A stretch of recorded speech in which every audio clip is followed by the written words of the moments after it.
యోగ్యుడైన దేవునికి మహిమ కలుగునుగాక. ప్రియ స్నేహితులందరికీ దివ్య వాక్యోదయం. ఈనాటి పాఠ్యభాగము 1 తెస్సలోనికైలకు రాసిన పత్రిక 2:4. సువార్తను మాకు అప్పగించుటకు యోగ్యులమని దేవుని వలన ఎంచబడిన వారమై మనుషులను సంతోషపెట్టువారము కాక మన హృదయములను పరీక్షించు దేవునినే సంతోషపెట్టువారమై బోధించుచున్నాము.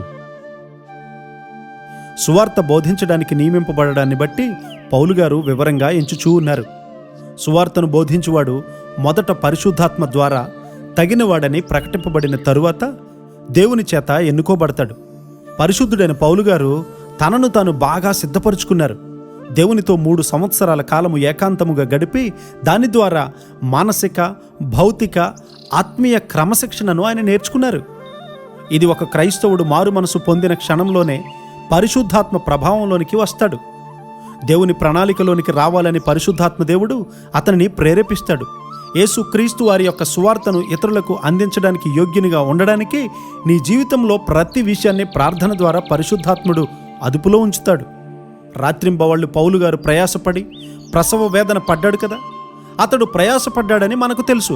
కానీ అతడెందుకు ప్రసవ వేదన పడ్డాడు? ఇది చీకటి శక్తులతో పోరాటం.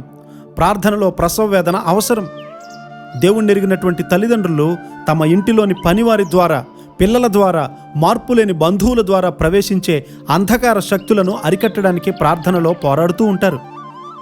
మనం చేసే ప్రతి పని మన ఆత్మీయ జీవితాన్ని ప్రభావితం చేస్తుందని గుర్తుపెట్టుకో. కాలక్షేపం కొరకు మాట్లాడుతూ గడపకూడదు. దేవుని చిత్తంలో నిన్ను నీవు మానసికంగా, భౌతికంగా, ఆత్మీయంగా కూడా క్రమశిక్షణ అలవరుచుకుంటే నీ ఇంటి చుట్టూ గట్టి ఇనుప కంచె వేసుకుంటావు. పొగడ్తలతో కూడినటువంటి మాటలు పౌలు గారు ఎప్పుడూ కూడా మాట్లాడలేదు. పొగడ్త అనేది నాశనం చేసే ఆయుధం. నిన్ను ప్రేమించేవాడు సత్యాన్ని చెప్పి నిన్ను గాయపరిచినా కూడా అది నీకు మంచిదే.